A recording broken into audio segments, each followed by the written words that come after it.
Assalamualaikum warahmatullahi wabarakatuh. Sahabat e-commerce update Degamasi Kolaborasi Asa Universitas Muhammadiyah Bandung dimanapun Anda berada. Kembali lagi bersama kami di Departemen Tablik Degamasi Kolaborasi Asa.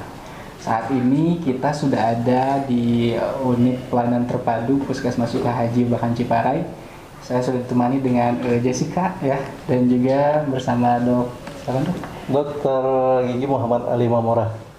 Sama Ibu Fitri Yulianti. Oke. Nah, alhamdulillah ya, sehat ya dok? Alhamdulillah. Belakangan ini emang lagi WFH ya, mungkin ya kemarin-kemarin, namun sekarang udah bisa berjalan offline lagi ya dok ya? Ya. Oke, mungkin gimana dok pengalaman ketika WFH? Kendalanya? Yang jelas memang pelayanan jadi berkurang ya, udah terbatas sekali, terutama tenaga. Tapi ya kalau tenaga juga harus masuk terus setiap hari ya kasihan juga. Betul. Jadi tidak ada waktu untuk recovery kali ya. Kalau misalnya kondisi tubuh lemah juga kita kan rentan tugas juga. Tugas juga kan rentan sekali ya terhadap, karena ini yang datang ke puskesmas kan pasti orang-orang yang sakit, orang-orang yang bergejala, kadang-kadang yang jelas-jelas positif COVID juga pada datang ke sini kan. Jadi kita harus jaga terus stamina gitu. Seperti itu. Ya, teman-teman tadi sudah disinggung sama dokter ya mengenai tentang vaksin ya, bagaimana tentang saat ini dunia khususnya di bidang pendidikan ya sangat-sangat istilahnya terpuruk, namun saat ini sedang mengalami kebangkitan begitu. Nah, dengan kebijakan pemerintah yang saat ini mulai gebiar vaksin dan segala macamnya mengenai untuk penanggulangan COVID ini, alhamdulillah mungkin sudah tercatat data yang kami terima informasi di kalangan masyarakat itu sampai jutaan ya dok ya yang udah mulai divaksin begitu ya. Nah, begitu pula yang kami saksikan saat ini di UPT Puskesmas Sukahaji ini, alhamdulillah kalau misalnya kemarin saya sempat ngontrol di sini, itu masyarakat cukup antusias ya dok ya mengenai vaksin ini gitu. Alhamdulillah. Data yang tercatat di sini sudah ada berapa dok? Kalau dosis yang keluar itu sekitar 21.000. 21.000. Ya, jadi 21.000 dosis berarti 21 kali kita melakukan vaksinasi. Kalau untuk detailnya sendiri, kurang lebih gini. Untuk Babakan itu sekitar 12 ribuan, untuk Sukahaji itu sekitar 9.000 dosis yang sudah kita disuntikan. Ya, gitu, sekitar itu. Kalau Jessica sudah divaksin? Alhamdulillah sudah. Oke. Sudah.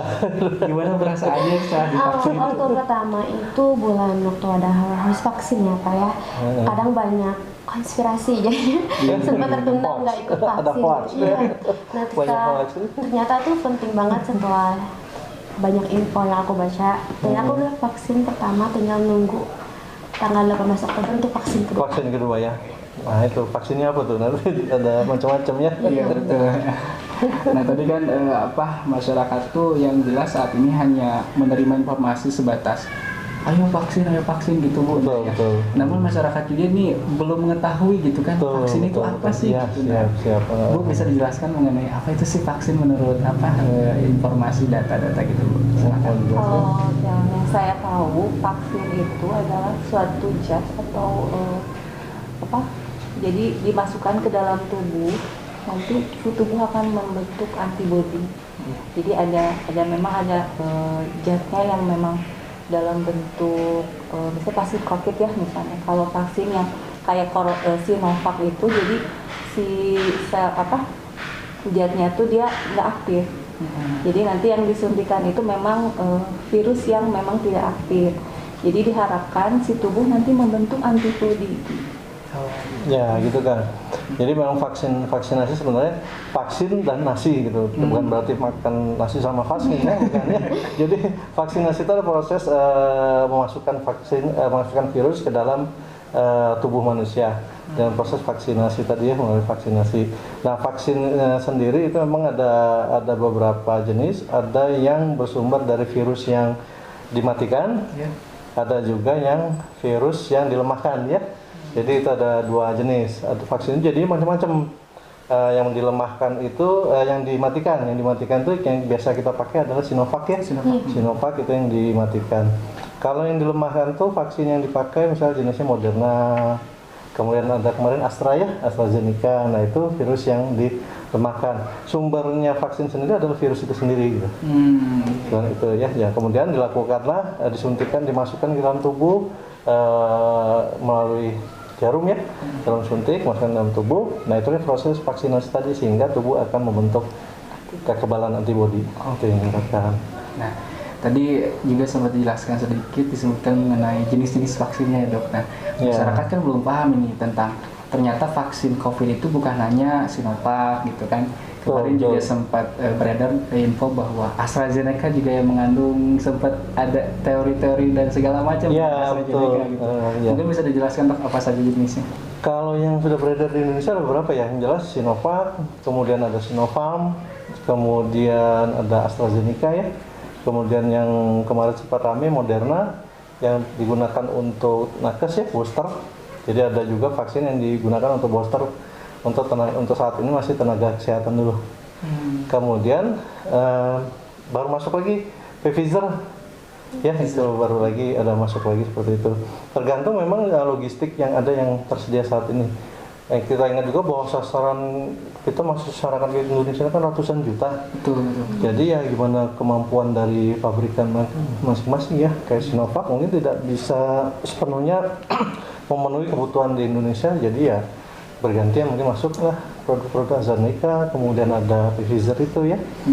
Kalau untuk Moderna sendiri saat ini masih digunakan untuk booster untuk tenaga kesehatan. Jadi booster itu adalah vaksinasi yang ketiga. Itu jadi untuk saat ini ya tenaga kesehatan termasuk nakes, termasuk karena ujung tombak itu yang kita dilindungi dulu gitu. Seperti itu. Kalau untuk keamanannya sendiri ya sampai saat ini ya alhamdulillah ya, terutama kayak Sinovac kita udah pakai ribuan ya katakanlah seperti itu, dan tidak ada, alhamdulillah tidak ada KIPI gitu ya. Itu yang jangan berharap ada KIPI lah. Iya betul. Kalau untuk pengalaman di AstraZeneca juga sama, tidak ada masalah. AstraZeneca memang ada reaksi yang mungkin agak lebih, ada yang demam, biasalah.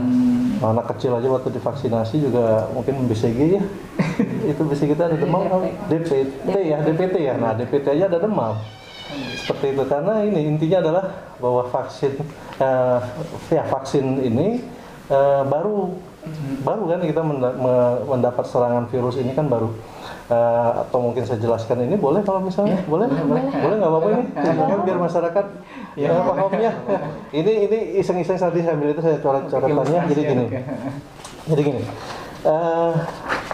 kalau semua pasti akan pernah mengalami influenza.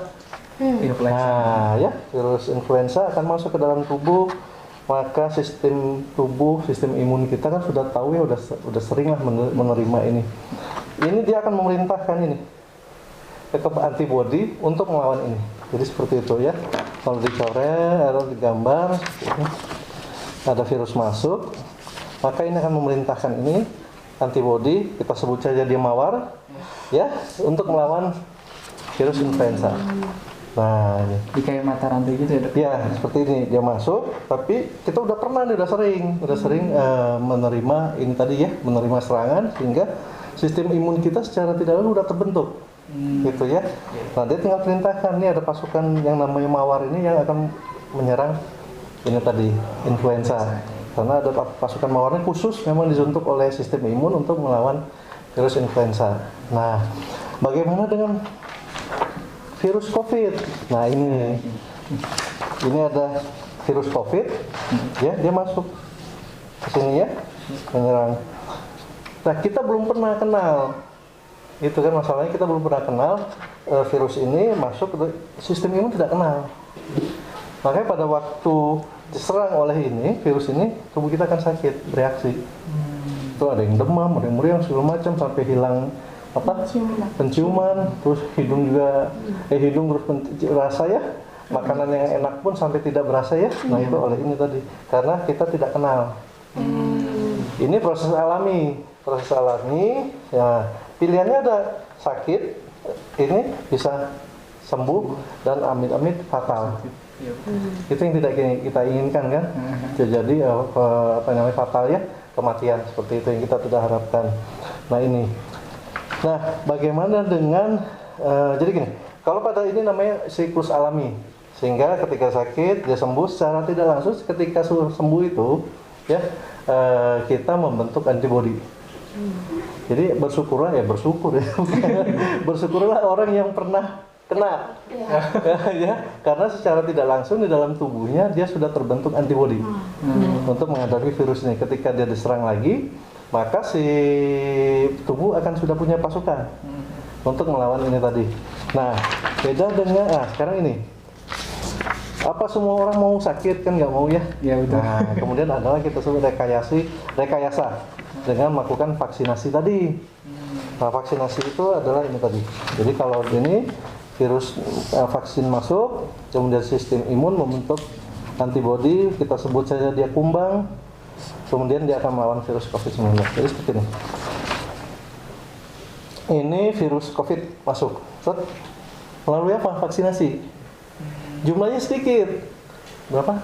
0,5 mili ya? 0,5 mili aja. Tapi sistem ya dosisnya ya.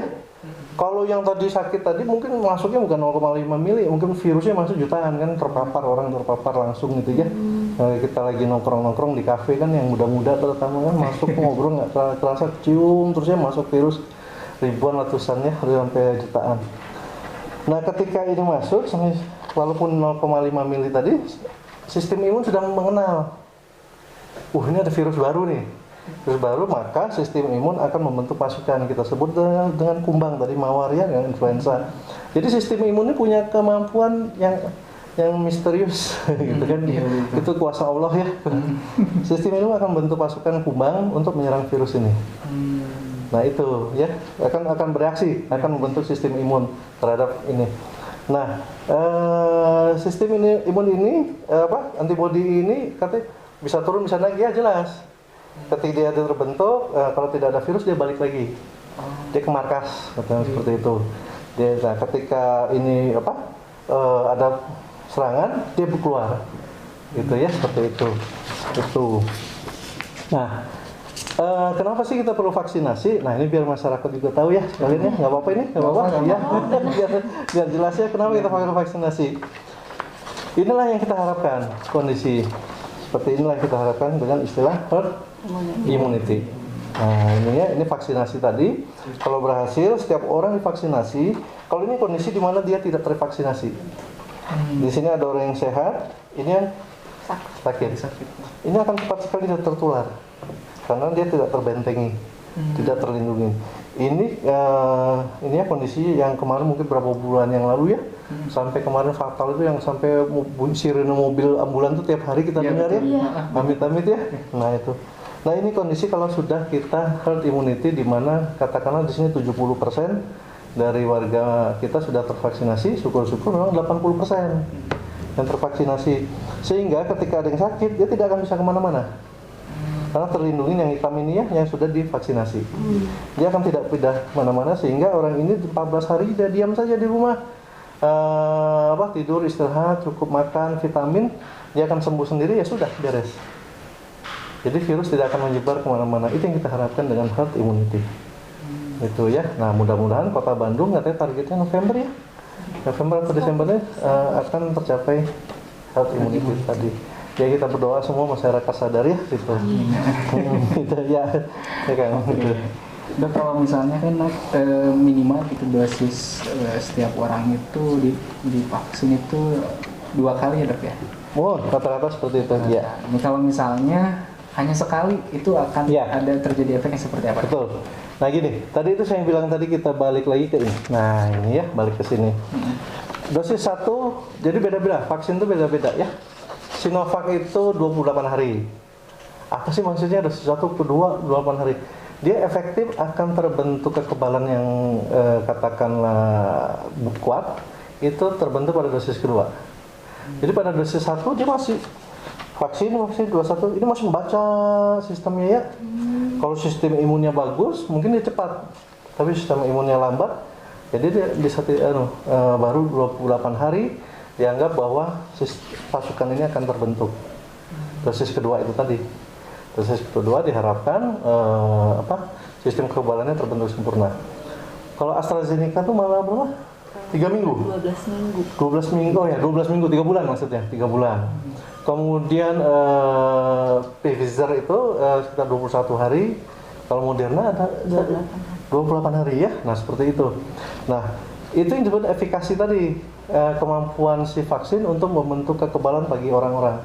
Jadi kalau Sinovac dikatakan itu 60% ya, 60%, jadi dari 10 orang, bisa jadi yang terbentuk hanya 6 orang, terbentuk kekebalan.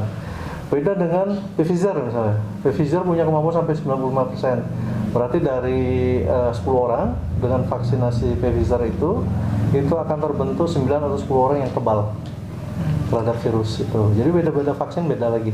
Kemampuannya beda-beda gitu.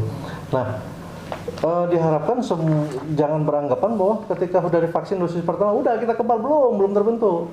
Karena tadi itu sistem imun akan masih membaca terus. Akan membentuk dulu pasukannya, kan tidak pelatihan dulu mungkin ya. Pelatihan dulu ya, diklat dulu ya, pelatihan dulu selama 28 hari itu baru akan terbentuk pasukan kumbang tadi ya untuk melawan virus COVID-19. Jadi tolong dari dosis 1 ke dosis 2 jangan dulu terlalu over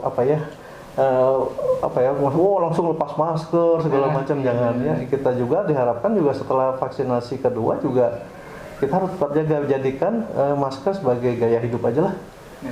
Ini jadikan sebagai gaya hidup gitu ya, kalau nggak pakai ini nggak keren gitu kan. gitu nah, seperti itu. Kemudian kalau kelebihan jadi sebenarnya sistem itu akan membentuk sendiri tadi itu. Ketika serangan dia keluar, ketika sudah tidak ada serangan dia akan kembali lagi ke markasnya. Malah bahaya kalau antibodi itu tinggi terus. Artinya apa? Berarti ada penyakit terus. Nah, itu kan berarti tubuh kita kena serangan terus, makanya antibodi itu akan tinggi terus, malah sebenarnya berbahaya. Gitu ya. Jadi ya pas-pas aja lah. Itu hidup pas-pasan kan lebih baik gitu. Pas ada penyakit, pas ada antivirusnya gitu kan, antibodinya ada, jadi gitu ya. Nah, sistem ini bisa berjalan dengan sempurna pada kondisi normal. Makanya kita harus hati-hati juga pada penderita-penderita yang menggangguan sistem kekebalannya, Bu Fitri ya, terutama pada penderita HIV/AIDS. Nah, itu yang harus betul-betul kita lindungi. Nah, ini tadi seperti itu tadi, mudah-mudahan dengan herd immunity tadi mereka akan terlindungi. Mereka mungkin kelompok yang ini, tapi akan terlindungi dengan kita-kita yang sehat. Gitu, karena pada penderita-penderita penyakit tertentu, sistem ini kan tidak terbentuk. Mereka akan rentan terhadap serangan COVID-19. Nah, itu ya. Itu yang harus kita pahami lagi. Jadi kita juga harus bertanggung jawab. Yaitu tadi vaksinasi itu tujuannya untuk kita bertanggung jawab terhadap diri kita dan dari orang lain. Gitu ya. Seperti itu. Oke. Jessica sendiri pertama kali di dosis yang pertama itu apa yang dirasain biasanya? Paling kalau misalkan disuntik itu pasti pegel itu benar-benar. Kadang ada teman aku juga yang katanya agak sedikit bengkak tapi cuma beberapa hari, tapi kebanyakan dari teman aku juga gak apa-apa, katanya divaksin dah gak akan kerasa apa-apa, pertama akan aman bilangnya. Yaudah aku coba ya daftar juga gitu, tapi alhamdulillah nggak ada efek apa-apa ke akunya, nggak, cuman iya nggak sampai kata orang lain nanti sakit loh demam sampai wah gimana gitu. Ya itu tadi hoax tadi ya. Sampai ada dulu itu apa yang divaksin meninggal. Saya nggak pernah dengar gitu ya, seperti itu ya, amit-amit ya. Amit-amit mungkin dia tadi habis vaksin terus kebut-kebutan di jalan ya gitu kan. Seperti itu. Yang jelas memang ada gejala, misalnya ada apa biru ya kayak kemarin tuh ada gitu. Jadi kompres aja. Kalau misalnya demam terlalu tinggi ya tinggal minum obat aja penahan panas ya, menurut panas seperti itu gitu ya. Jadi kalau misalnya apa tadi sebutnya tentang sasaran masyarakat yang tingkatan misalnya garda terdepan siapa dulu yang divaksin, betul iya. Nah ini misalnya kalau ibu hamil divaksin itu bakal berefek ya dok? Kemarin terbaru itu untuk Sinovac ya, itu boleh untuk ibu hamil ya trimester ketiga. Itu ya. Jadi kedua itu ya. Jadi itu boleh aman sama saja. Pfizer juga nggak salah, tadi saya baca itu juga aman untuk ibu hamil. Memang ada beberapa mungkin yang tidak boleh pada ibu hamil. Makanya itu masing-masing vaksin juga dari pabrikannya sendiri ada ininya ya, ada indikasi kontraindikasinya sendiri. Pada intinya sih nggak masalah. Kemarin kita juga sudah vaksinasi, ibu hamil juga kita vaksinasi, nggak ada masalah selama ini. Nah memang untuk saat ini kayak booster ya, memang kita ada kan kelompok yang nakes, kemudian pelayanan publik, kemudian usia. Nah sekarang kita lagi kejar yang usia 12 sampai dengan 17 tahun karena usia siswa, anak sekolah. Apalagi kita PTM ini, nah ini barusan juga saya rapat, kita mau kejar kalau bisa selesai sebelum tanggal 18 ini kita selesaikan semua anak sekolah itu udah tervaksinasi, sehingga ketika PTM dalam kondisi yang aman lah gitu. Kemudian masyarakat umum dan lansia, untuk prioritas memang awal-awal lansia, pelayanan publik, nakes, kemudian pelayanan publik, kemudian lansia ya gitu, karena lansia itu karena kita tahu mereka kelompok yang rentan. Betul. Ya itu kelompok rentan karena secara fisiologis juga mereka kan katakanlah sudah kondisinya tidak kuat seperti pada orang-orang muda ya, seperti itu gitu, ya. Kalau misalnya ini dok, tadi kan ada beberapa vaksin yang memang tidak bisa diaplikasikan ke ibu hamil. Kalau misalnya itu diaplikasikan, apa yang terjadi masalahnya? Kalau itu jelas dari pabrikan sendiri itu kontraindikasi ya, yang ditakutkan kan dia menjadi gangguan pada janin ya, seperti itu, gangguan pada janin, makanya juga harus hati-hati. Dan makanya itu pada waktu kita sebelum vaksinasi belum screening, kita tetap akan lakukan screening. Jadi tolong juga kepada masyarakat, adik-adik semua, nanti pada waktu screening jangan nutup-nutupin ya, jujur padaku gitu ya gitu. Jadi tolong nanti pada waktu ditanya oleh yang meriksa, tidur tadi malam cukup atau enggak, nah, karena pengaruh juga. Begadang hati-hati ya, pada kondisi normal bisa pusing gitu kan, seperti itu. Kemudian lagi hamil atau lagi demam enggak, tolong jujur. Atau kemarin dari perjalanan jauh enggak, dari mana, takutnya dari wilayah lokasi daerah yang zona merah seperti itu. Nah itu tolong katakan sejujurnya gitu kan, kayak lagu ya. Sejujurnya seperti itu. Gitu ya. Tadi dokter jelasin tentang screening dan segala macam. Itu bisa dijelaskan dok, simulasi atau pelaksanaan vaksin seperti apa? Iya. Mungkin masyarakat belum paham screening apaan sih gitu. Jadi gini, yang jelas untuk data sendiri kita itu penting sekali adalah data by name, karena itu berhubungan dengan vaksin yang akan kita alokasikan, permintaan vaksinnya, makanya juga betul-betul data itu by name. Nah, kemudian dari situ datang, biasa ada undangan ya, mungkin masyarakat ada yang punya dapat undangan, misalnya dari RT RW mungkin ya, atau mungkin dari kalau mahasiswa mah gampang dari kampusnya ya, ke pendaftaran dicek. Nah dari situ ada namanya, biasa langsung ke meja 2, kan seperti meja 2 itu nanti ada di screening ya, screening itu. Nah screening itu tadi itu ada lembar screening namanya, itu akan ditanya riwayat penyakitnya, anamnesa lah seperti itu. Dari mana, dengan siapa, kamu di mana, itu bukan itu ya, itu lagu. Jadi akan ditanya riwayat perjalanan, penyakit yang diderita, ada alergi atau tidak, dan seperti itu. Di saat itulah tolong jujur ke petugas. Setelah itu ditensi dilihat, karena beberapa indikasi untuk hipertensi tidak boleh, belum boleh. Nah dari situ sudah screening, tensi, baru divaksin. Nah di meja itu langsung divaksin. Tadi itu setelah itu baru pindah ke observasi dan sertifikat ya di situ ya. Itu 15 menit. Sekarang 15 menit bukan 30 menit lagi. Jadi 15 menit dilihat. Observasi itu penting juga karena kita akan melihat kondisinya setelah divaksinasi.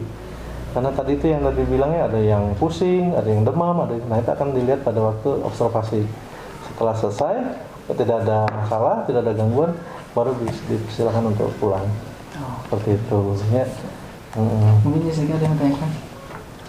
Ada satu sih, cuman untuk yang punya penyakit bawaan itu bisa divaksin atau tidak? Karena banyak itu orang tua yang ibu mah penyakitan, katanya nggak bisa, takut kalau divaksin nanti gimana. Nah, itu gimana? Gitu ya. Ya bawaan apa tuh? Komorbid ya istilahnya kalau ini ya, mungkin ya. Jadi ada memang istilah umum kan bawaannya, penyakit bawaan.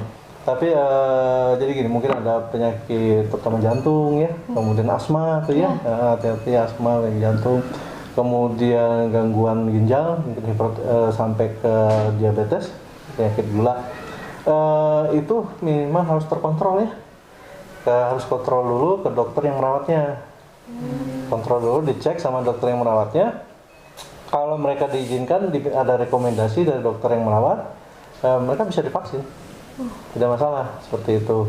Nah, kalau ternyata menurut dokter itu ini jangan divaksin, maka akan keluarnya surat pernyataan bahwa memang dia tidak bisa divaksin.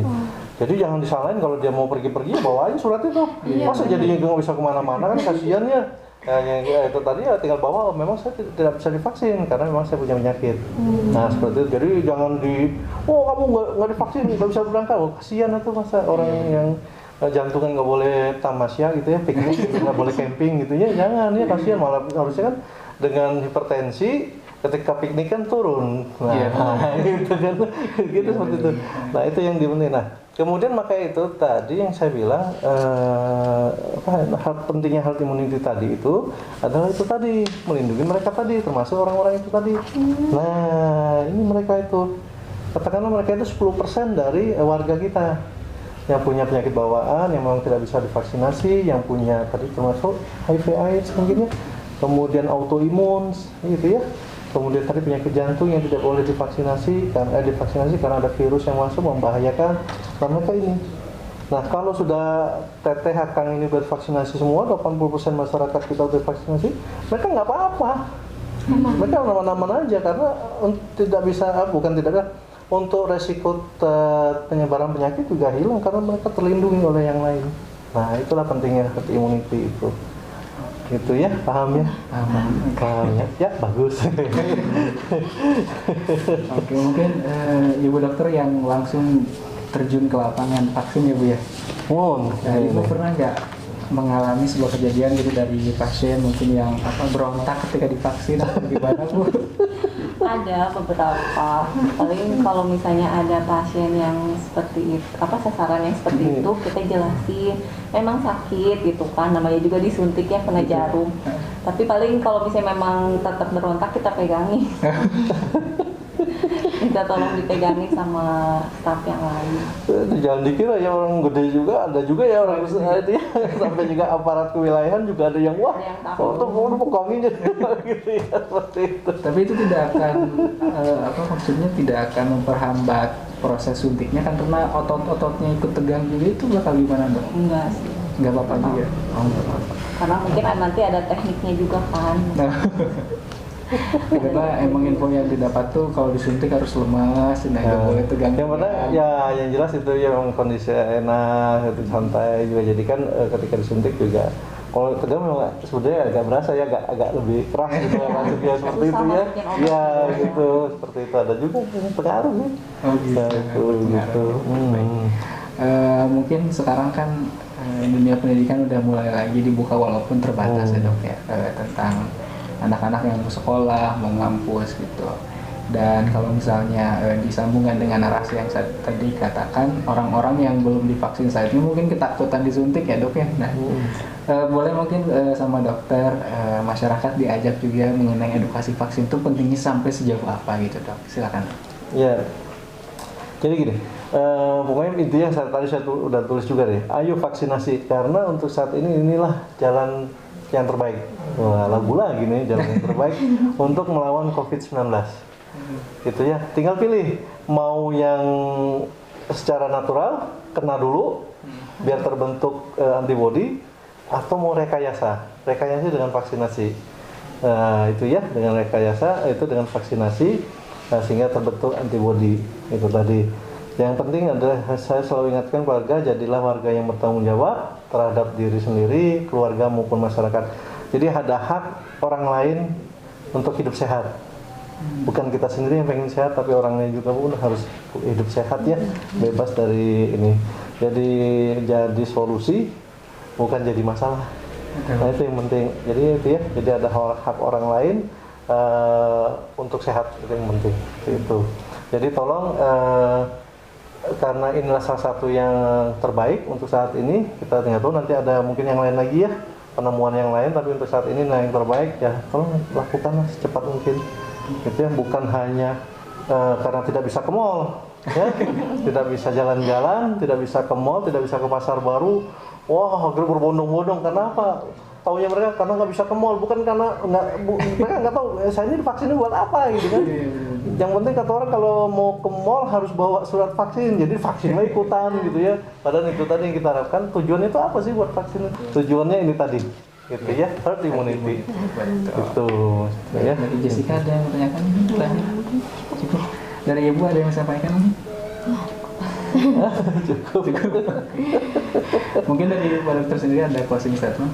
Ya, tadi itu adik-adik sekalian, untuk yang mengikuti acara siaran ini,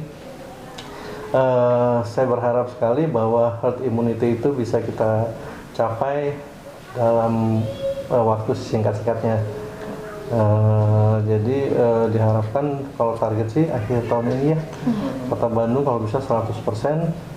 Kalaupun tidak, tapi herd immunity bisa tercapai. Dan yang kedua, jangan euforia mungkin istilahnya, bahwa dosis 1 itu belum terbentuk kekebalan secara utuh.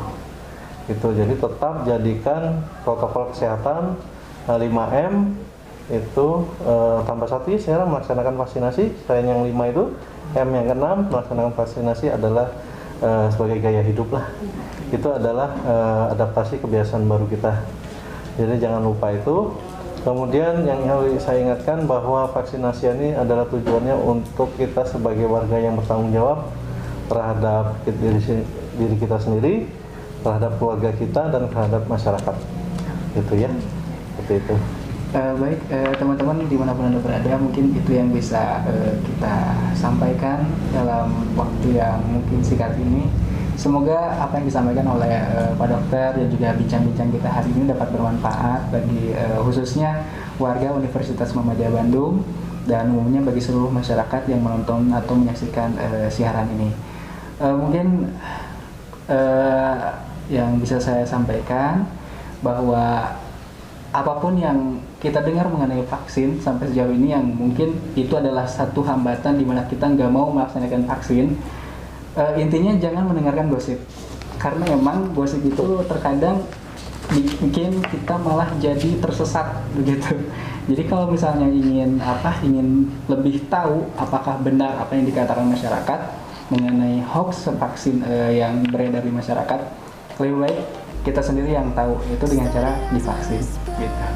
Barangkali itu yang bisa kita laksanakan hari ini. Semoga hari-hari kita dipenuhi dengan kebaikan dan tetap menjaga protokol kesehatan dimanapun kita berada. Terima kasih atas segala perhatiannya. Assalamualaikum warahmatullahi wabarakatuh. Waalaikumsalam. Makasih banyak Dok. Kamu